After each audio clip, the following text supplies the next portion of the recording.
I thought this was supposed to be about anal bleaching. Where?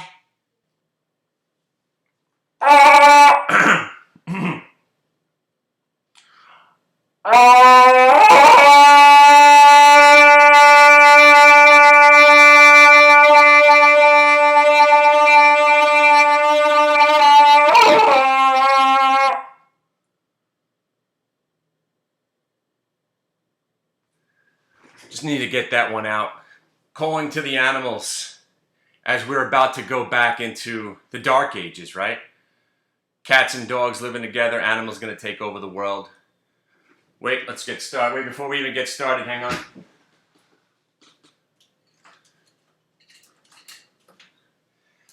I've got nothing to fear, right? Because I've got $2,000 worth of silver coins. Everything's gonna be all right. Everything's gonna be all right. Oh wait, there's a few animals coming to the door. That's good. That's good. So what do you want me to say? Oh wait, let me just describe the situation going on here. For the guy that says that if I only had a suit and tie on, he would take me more serious. How's a $100 bill work for you for a tie? Oh, and to the guy that says cluttered desks gives you an example of the lies that I am perpetrating. Hang on. Better? Better?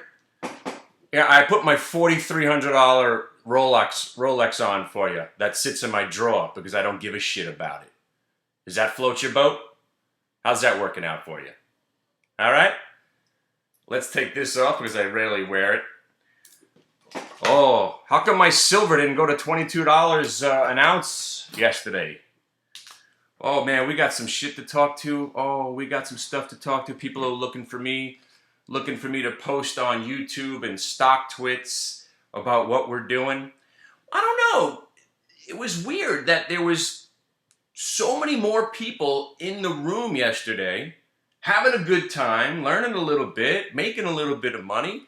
Seems to me right now we are doing perfectly fine. So let's address some of the concerns of the YouTube public. All right, well, first of all, the $100 bill is real. The desk is uncluttered. Silver coins are real. I'm not going to show you the rest. They're down in the basement with the shotgun. Here's a phone call. We could have some fun right here because you know how I love being interrupted when I make a video. Yeah, I got the vodka. Yeah, I got the beer and the cranberry juice. And I picked up a carton of cigarettes too, so we could smoke them out of our ass tonight as we're getting drunk. What else can I get you? Awesome. All right. See you soon. Nothing. Making a video right now. We're doing it live. We're doing it live. She's out walking the dog, the punk dog. No, wait, she's here. Here, come in. Let's show you the dog. Come on, let's all have a free-for-all here on a Saturday morning. Here's your phone. Come here, Brody. Come here. He only peed. Come here, boy. Come here. Come here. Don't be afraid. He knows to be afraid of me because we've had these talks in the middle of the night. I'm launching a new channel called I Hate My Cute Dog, and these videos are going to be probably the funniest thing I've ever done on YouTube because to me, and I don't normally laugh at myself, but man, am I cracking myself up as I'm walking the dog and I'm saying in this gentle voice how much I want to bash. I'm sorry, I don't want to say it in front of my daughter. Beat it. Beat it. She hates when I say anything negative about the dog. All right, why don't we just close the door? So he went to the bathroom. Congratulations. So let's address a few things. I don't know, what are we making these videos since 2007? Do you think it was as bad as it was when I was saying all you had to do was go against me? Do you think it was as good when I make these videos about hurrah, rah, rah, I had 200 million shares of SVXY?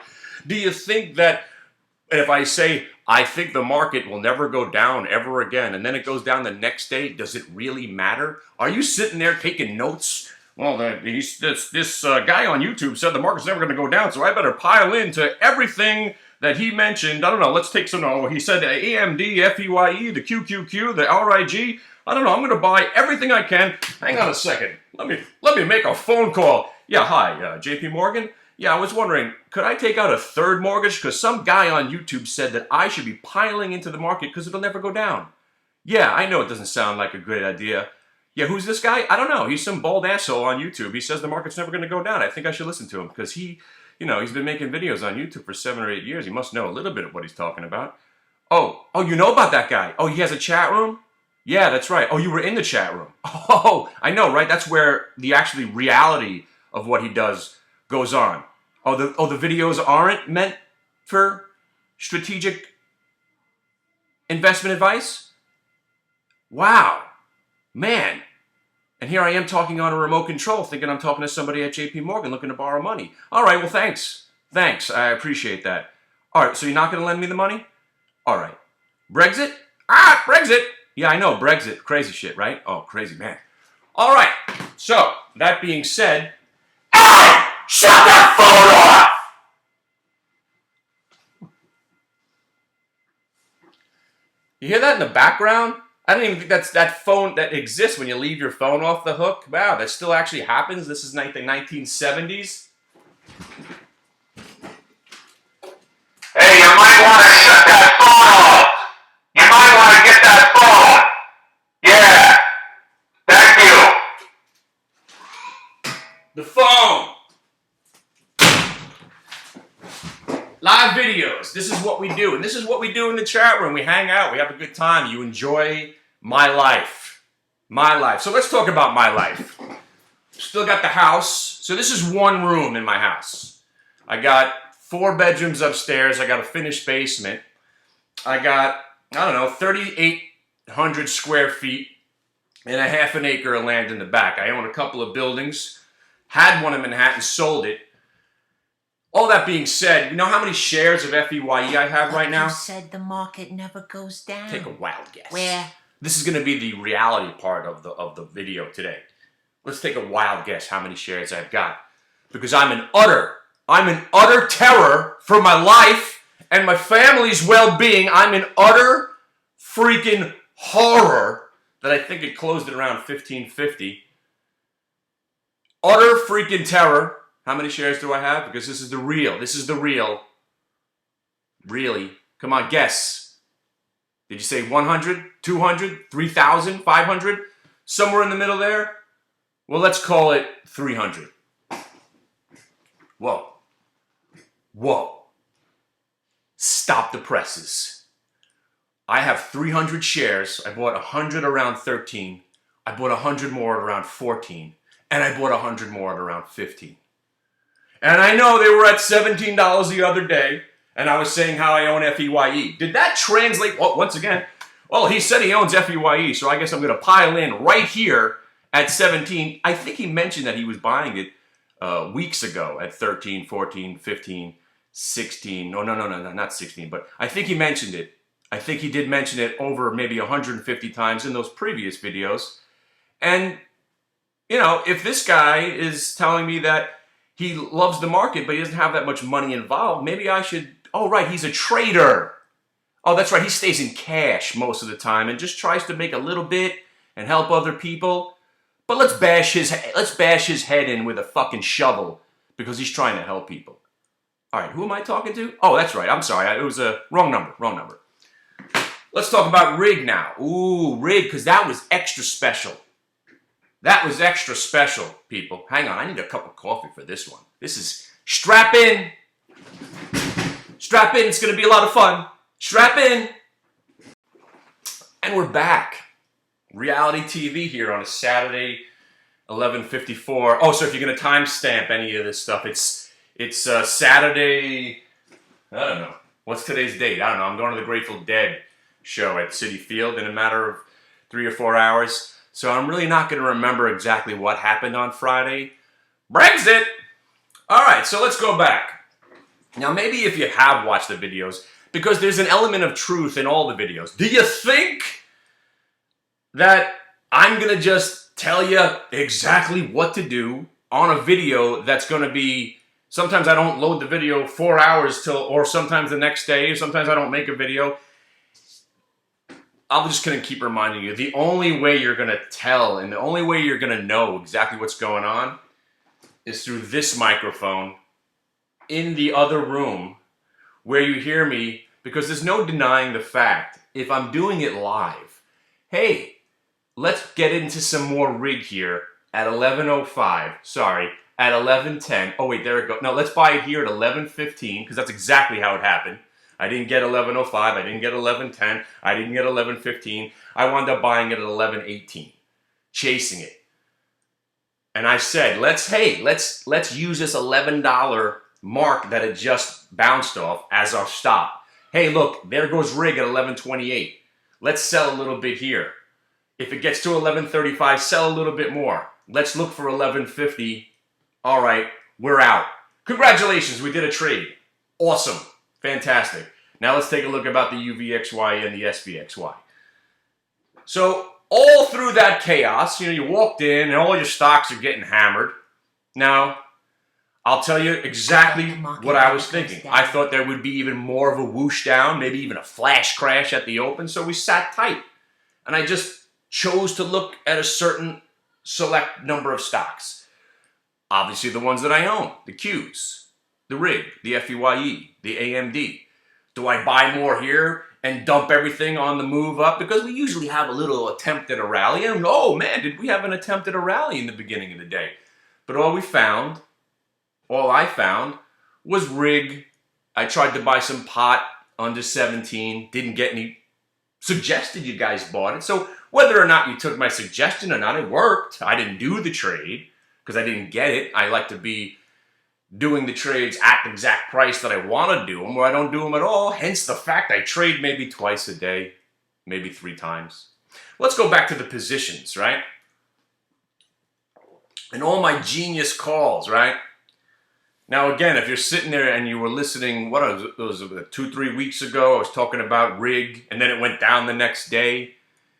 I bought RIG at around $10.30, thinking that the stock could go to $17.50. And you know what? Nothing's changed unless the stock goes back, and you know what? I'll get stopped out of my how many shares? Well, I did have 400 up until yesterday. And then I bought, what? Oh, I bought 1,600 more and then basically blasted out of 1,800. So I got a whopping 200 shares of RIG.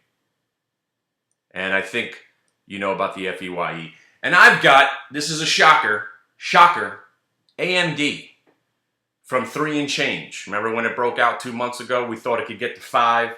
But then when it broke 5, I'm thinking 750. And I'm thinking 18 months down the road, so hang on to your hats, kids, because I got 1,000 shares of AMD. Big time trader I am. Monster trader. Sick. $3,300 investment in AMD, hoping to double my money in the next 18 months.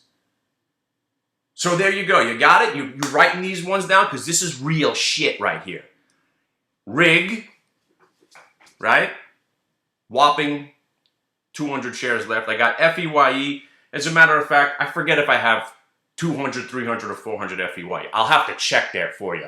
Either way, the reason I own FEYE is I believe that the company probably could possibly, maybe, if the market doesn't crash and a nuclear bomb doesn't go off and the market starts trending down for the rest of our lives and gold and silver go up 3,000%. All those have to be factored in if you're going to be an investor. Hence the reason I don't invest, because I don't know any of that stuff. I don't know what's going to happen. Neither does anybody else. But we're going to get to that because apparently everybody on StockTwits, everybody on YouTube knew exactly what was going to happen. It's awesome. Fantastic that you did. Awesome. So we got the AMD, we got the FEYE, and we got the RIG. Let's not forget about the Alcoa now. And I know it was back up to 10.15, and we were thinking, hey, maybe we'll actually lighten up on this thing if it could get over 10.50, and smack down it goes. So here you go. Here's your Alcoa. I think the stock goes to 12.50 sometime over the next century. 12.50. Waiting for the split to happen. I'm in the Alcoa waiting for this split to happen. And Gary over at Alcoa told us that it might not even happen in 2016. And I was scoffed for that. Because all it took was, hello, hi, my name is Joe Belisario. Yeah, I'm a large shareholder in Alcoa. I was just bullshitting anyway. I think I did it with a Russian accent. Hello. Yeah, hello, my name is Yuri. I bought the Alcoa stock looking for this split. Can you tell me a little bit about when this is happening? Oh, you don't think it's going to happen by the end of 2015? How about first quarter 2016? I don't know how long I want to hold on to this stock, but I'm hearing good things about this spin-off that you are going to perpetrate. Oh, okay. Oh, so maybe not even first quarter? How about second quarter? Oh, it might not even happen 2016? I'm going to have to hold stock all of this time to wait for this split? Oh, you don't have many details, except it's definitely not happening 2015, probably not happening till at least third quarter, fourth quarter, 2016? Oh, God. This is meaning I have to hold on to stock all of this time? Okay, thank you very much, Gary. So then I said on a YouTube video that I called Alcoa, and I get ripped for that too. You do realize if you go to Yahoo Finance right now, there's a phone number. There's a phone number that you could call the Alcoa Investor Relations, and maybe Gary will pick up the phone again, and you could ask Gary the same question I did. I was not alluding to the fact that I had some information that was unbeknownst to anybody else. You like those big words? Those were like a plethora of big words in a row, as if I'm intelligent and I did well on my SAT. See, that's a lie. I didn't do well on my SAT. Anyway, and then I did well on the remake. Wait, Gary, are you still on the phone? Gary? Oh no, Gary's gone. So, where were we? All right, FEYE, the rig, the AMD, and the Alcoa. Am I missing anything? Oh, you want to know about the QQQ and the SVXY, do you? Well, as you know, the Glick Fund, we own some Qs. I'm sure it's not fun that it went down, 4? And it looks like it might go down 2.5. Now here, did I just say a prediction? Sorry, I said it may actually look like it wants to go down another 250. We may see QQQ at 100, maybe even the 97.50, maybe even the 94. I don't know. That's why I come in every day pretty much fresh and ready to go. And if we break down under 103.85, which we were doing in the aftermarket, we're probably heading to 102.50. All this game is a probability game. If this happens, then this could happen. And you try to make money in the middle. But usually at the end of the day, by 1 o'clock, I have nothing on the books. And I come in the next day. So making predictions about the market and whatever you do, whatever I do, leave that to the guys on StockTwits because they all got it right. Leave it to the guys on the comment sections of all the videos that I've made, or Greg something and the other Greg and the other guy, and who got it right? The other guy who's saying how he's buying gold and silver and the market's going to crash any day. That guy got it right. I forgot which one it was. Soros, Icon, something. And now, again, it wasn't a crash. It was a mini crash, I guess we can call it. But you want to know how much money we made yesterday? It's sick. Sick amount of money that we made. And, I mean, unbelievable. Crazy.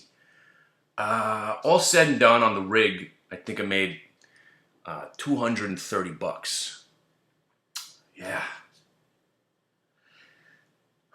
And then later in the day, the UVXY broke over the VWAP, and I was like, hey, this market looks like this little bounce might be over. Let's pick up some UVXY at 13. And maybe we'll hang on to it for the whole day. But then it went up to like 1380, and oh wait. I had I think 200 shares at that time at 13. And then it went up to 1380, and I said, you know, if it breaks back down to the 1350, I'm going to use 1341 as a stop. Next thing you know, I got stopped out. I made a whopping $82 on the trade. Whoa. And then the market started going down some more. I was like, you know what? Probably this UVXY will probably rally into the close. Let's get back involved. And at that point, it was already like $14.50. I mean, I was livid. It went up $1 after I sold it because, I didn't know that it was going to go up once I got stopped out. If I knew it was going to go up, I probably would have held it till the end of the day. But I sacrificed $1 because I got stopped out and wound up buying it back at around $14.40, $14.50. And then we finally said, all right, let's hang on to this thing till the end of the day. And it was just a choppy. And then we did the 4 o'clock thing, as you guys know in the room. I'm not going to talk about that on the video because that's the secret. That's a secret. We're going to keep something secret. And we did that thing at the end of the day with the UVXY, and it was awesome. Remember that? You remember that. You know what I'm talking about. You know what I'm talking about. But then, oh, wait a second now. Because we thought the market might close at its lows, but we didn't want to get too aggressive on the short side, what did we do? We spent about a half an hour talking about put spreads, right? We are going to bet that the market closes between 105 and 104.50 on the Qs. 105. So we bought the 105 puts at around 50 cents, and we sold the 104.50 puts, bought the 105, sold the 104.50s. One was 50 cents and one was a quarter. And all we needed to do was have the QQQ basically close at 104.50 or below, and we would make, hang on to your hats, kids, because this is a whopper. We bought 10 contracts and we sold 10 contracts. So we netted around 230 bucks. I know. And then somewhere in there, I forgot what stock it was, we lost something like $85 on some trade. And that was it. With all that activity and all that craziness, we bought rig in the morning, UVXY somewhere in the middle, UVXY again. I forgot the stock. I forgot either it was Solar City, Shield, or some bullshit that I bought it. And I was like, why am I buying this for? And I quickly got out of it. And it actually worked out afterwards, but I wound up losing money on the trade. Because we're trying to be honest here, right? So we had the put spread on the Qs. Now, why didn't I just buy 106 puts after the market rallied? Because I knew we were going to go down at the end of the day, right? Did I? Oh, wait. No, I didn't. I assumed. But we sat and we watched and we waited. Nobody catches the tops, nobody catches the bottoms except those guys on YouTube and StockTwits who never make any mistakes. But let's go back to the UVXY trade, kids. Oh, dear God. So the Brexit, I just got done complaining to my wife how I had to drive my kids to some party and I missed that nice 2-hour rip into the close on Thursday night. And as I'm complaining, I bought some Qs. And I wound up, they were up like 80 cents. Next thing you know, they're right back down 70 cents. So I was like, I don't know what the hell's going on, but I'm getting the hell out. Thank God. But more importantly, I was like, you know what? Let's play the ironic trade. Now, was I thinking Brexit, no Brexit? No. Only you guys knew that the Brexit was going to whatever and the market was going to tank. I didn't know. Sorry. I didn't get the memo. I didn't realize that everybody knew what was going to happen except me. I mean, shucks, I didn't know. So when I bought UVXY as a goof late, what was that, 7 o'clock, as I'm sitting here watching the market till 8 o'clock, till the after-hours session ended, I didn't know. I didn't know it was going to happen. So when I bought something at 9.15 and it goes to 9.50, my policy is see the money, take the money. So I'm already ready to punch out at 9.50. And then, went to 9.75 or something. And I was like, all right. And then it starts coming in. And I sold it at 9.60, 9.55, and around 9.50. And then I saw it spiking over 10. And I was like, oh no, really? What happened? And then it came back to 9.80 and then the market closed. And then all you geniuses out there who got it right, who bought UVXY with your lotto ticket in mind, and I appreciate that because I understand you're taking the UVXY overnight because at $9, where was it going to go the next day? Maybe down another 50 cents? But if the thing that you knew was going to happen, because you're all so, the crystal ball on my desk wasn't working accordingly, but you guys knew, so you held the UVXY. And at one point at around 11:30, 12 o'clock that night, the VIX was up to 27, I think. So the UVXY at that point would have opened up at 21. I mean, awesome. You guys must have been just buying cars and houses with all the money that you were going to make. But then the VIX came getting hammered down. And obviously, if you don't know how the UVXY works, even though the market went down lower than where it came from, guess what? Did the UVXY even go back to 17? No, because it's a bullshit, awful product with contango, slippage, and all that other stuff that gets adjusted, and the stock is still built to go to zero, but every once in a while you have these nice pops. But you did notice, and this is reality. I do know how the UVXY trades. I did know that even if the market went down, and those were the posts that I was making on StockTwits. Oh, why do I even do this? Even if the market went down to where it came from, the UVXY would not get back up to where it was from. We need a move down on the market twice as hard to get this back up to even 17, maybe 20. Did I inadvertently just say you might want to own UVXY? Now, we did take a little bit over the weekend, all right? But we sold calls against it, so we bought at 1474. You want to know how many shares? 200. What's up? Well, 200 shares at 1474, and I sold two $18 calls. I think they were $1.60. So if the UVXY opens up at 9 on Monday, I lose $1,000 minus the $300 and $360 that I took in on the options. If the UVXY opens up over 18, I probably get called away. I don't know what's going to happen, but go ask the people on StockTwits and the other YouTube gurus, because they know. Sorry, I don't know where the market's going to open up on Monday. I assume down. But I do know what I'll be doing. If we do gap down and we start breaking over, blah, blah, blah, blah, blah, and we break the 50, I probably will buy and then look to make 15 or 20 cents on a couple of thousand shares or something, and then call it a day, and then go jack off and watch prices right. Because that's what I do every day. I'm not here to prognosticate where the market's going to go. I've been convinced that we're never going to go down because the government keeps riding to the rescue, but then you get black swan events that you can't do anything about. Hence the reason most of my money is still in cash. I'm never putting any meaningful money back into the market ever again. True statement.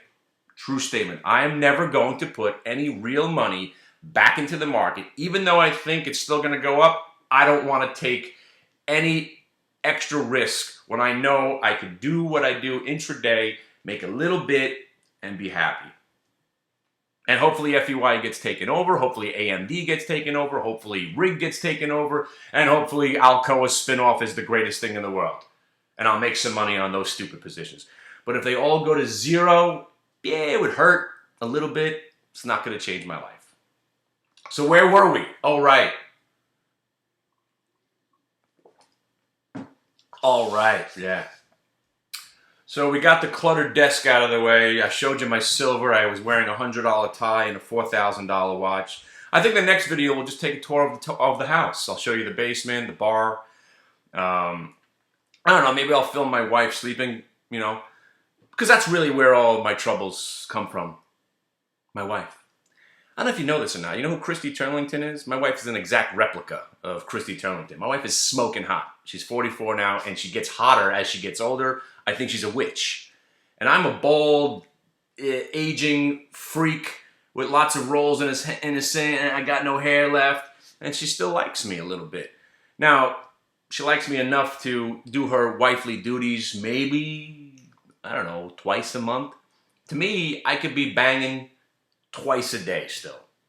And it's an annoying thing because I'm a sexual deviant and she's a Catholic schoolgirl who bought into the morality of Catholic schoolgirl. And I thought after we got married, maybe she would rebel a little bit, but no, it got worse. because now we have kids, and we can't have sex with the kids in the house. If there's anybody she knows in a 20-mile radius, we don't have sex. I thought this was supposed to be about stocks, not marriage counseling. Where?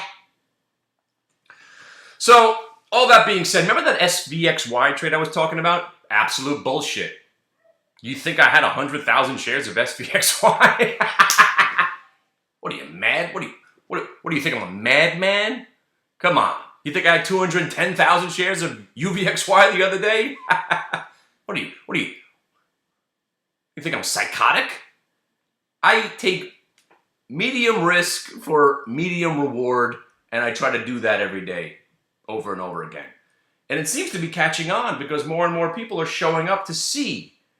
And that's always been the baffling part since I've been making these videos. If you want to prove what really is going on, and let's bring it home right now, why don't you show up?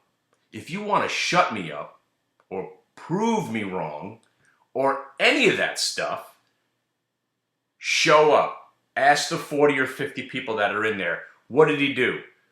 Because I didn't mention Dick. It was rig, pot, UVXY, put spread. I was saying over 100 times, I can't believe how inactive this day is. I cannot believe I can't find a trade to do. I don't exactly know what I'm going to do here. And of course, my short strangle on the Qs were getting beat up there for a while. But remember, I got hundreds and 94s to be worried about. So we still got some cushion. And I'm short the 115s, the 114s, and the 107s. So as long as we stay in this range and don't completely crash, I'll still be all right on that position. But if you really want to know what's going on and you want me to timestamp stuff, the timestamping goes on live because there's no denying I'm buying rig right here at 11.15. Wait, I got 11.18. I'm offering out 300 here at 11.28. Done. If rig would have went down to 11.10 and then broke 11, the statements would have been, well, this rig trade ain't working out. I'm getting stopped out here at 11.01, and it's breaking 10.90. And I lost. Just like the the TQQ trade, right? I was short in the TQQ the other day, and I was like, well, if it breaks here, this thing should tank another 40 cents, and I'm stopped out. That's how it was, and I'm done. Lost $83. Okay, moving on. If you want to take that sound clip and loop it, make a video on YouTube how I lost $83, but guess what? An hour and a half later, that $83 loss would have been a $500 loss. Obviously, 3 or 4 days later, it would have been a $5,000 profit, but that's trading. What happens one day is usually often completely fuckery the next day, or completely gold mine the next day. That's why I don't have any hair. But I don't know. Now, if you want to grab this sound bit, I don't know shit about what's going to happen to the market. Only the other guy on YouTube knows. The other guy. The other guy knows everything. Follow the other guy. But if you want to have a fun time in a good community of people that I've handpicked out of the psychopaths of the universe, and you want to learn how to find decent ideas, and when the market stabilizes, or if the market crashes, you'll learn how to find some swing trade ideas, and then possibly if the market's not crashing, maybe I'll suggest you hang on to some stocks in the future. If you just want to hang out and learn a few things, maybe it'll improve your trading. Maybe you just want to talk about guns and blowing things up, because we do a lot of that. We talk about fishing and hunting. Maybe you want to do that while we talk about trading, because it's not a one-day seminar. It's not a week-long class. It's a life event. You're hanging out with me. And who doesn't want to hang out with me? Right? That's what it really is all about. Even if you don't get any nuggets of wisdom on Monday, maybe Wednesday you do. Maybe you stop in on a Friday and you catch a few beautiful option trades. And then you don't show up for 3 more weeks, and you come back on a Friday and bang, you do some more option trades. It's a life event. There is no time frame here. Stop in, hang out for a month, see if there's something that you want to do. And then if you just suck all the wisdom from my skull over a month and you leave, tell your friends about me, what you saw, what you experienced. If you didn't like it, tell your friends I'm a fucking total hack. It doesn't matter. But apparently whatever's going on in there, in the secret lair, is working because more and more people are showing up and they're staying, which is the hard part. Now, I don't know what's going on in the other chat rooms.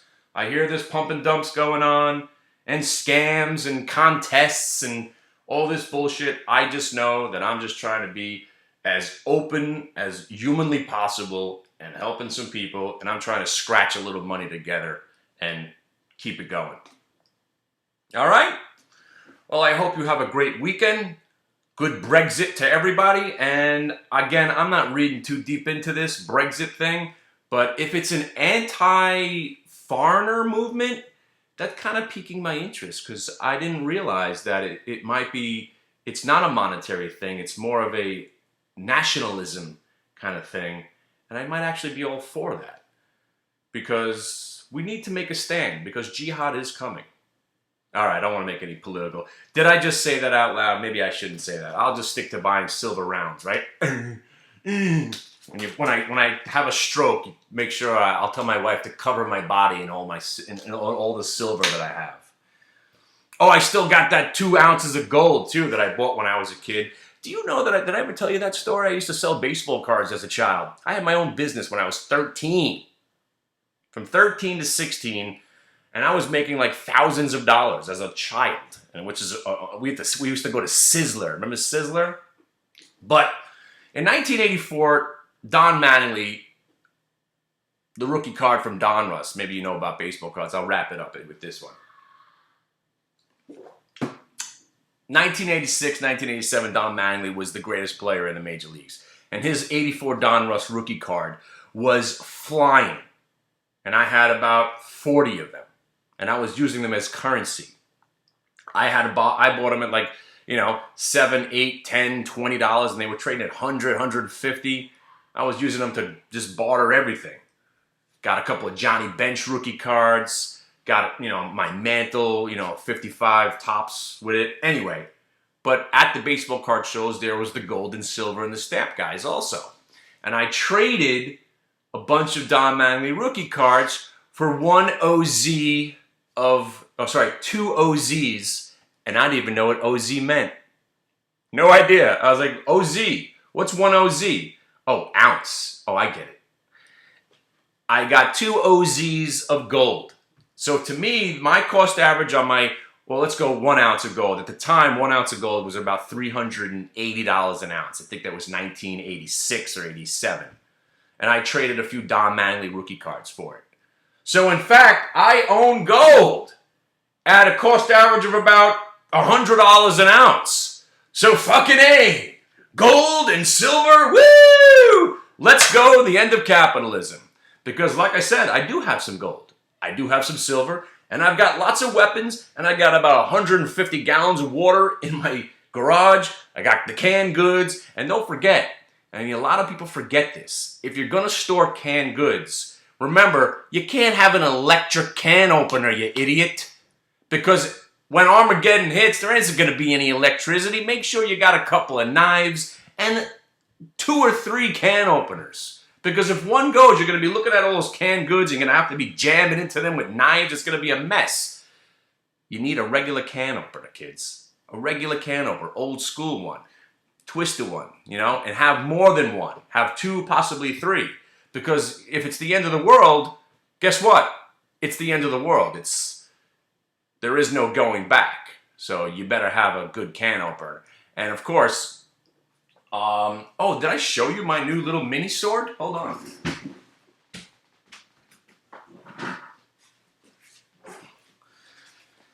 You people think I'm actually kidding about this stuff, right? Got this one for my son. It's a little bit smaller than my typical sword, but we got this sharpened up, and I'm going to get the tip a little bit more fine. Little grinding action right there. Decent handle. More importantly, in case he needs to swing it hard, you want to wrap this around your wrist and come in for the kill. But, you know, you got the serrated in case you need that. Nice extra sharp blade. I'm just going to get the tip going. And I did show the bow that we got too. So, like I said, you might say the end of the world is coming, short the market, buy gold and silver, but I'm ready. I got a laser scope on my shotgun for some reason, as if I need it. But it's fun, and I got a bayonet on the front of it also, because when the bullets run out, it's going to be sword play, people. Sword play. And only the people that can wield a sword well and shoot some bows, and I'm getting a crossbow also next, we win. So maybe silver and gold will have some value in the end of the world, but you know what will have value?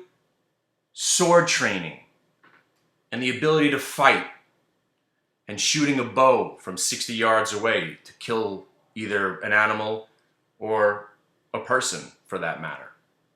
Now, I don't have an AR-12 because as much as I love guns and things that go boom, I know this is going to sound crazy, but I don't think, as a gun owner, I still don't think you need a modified M16 in your house.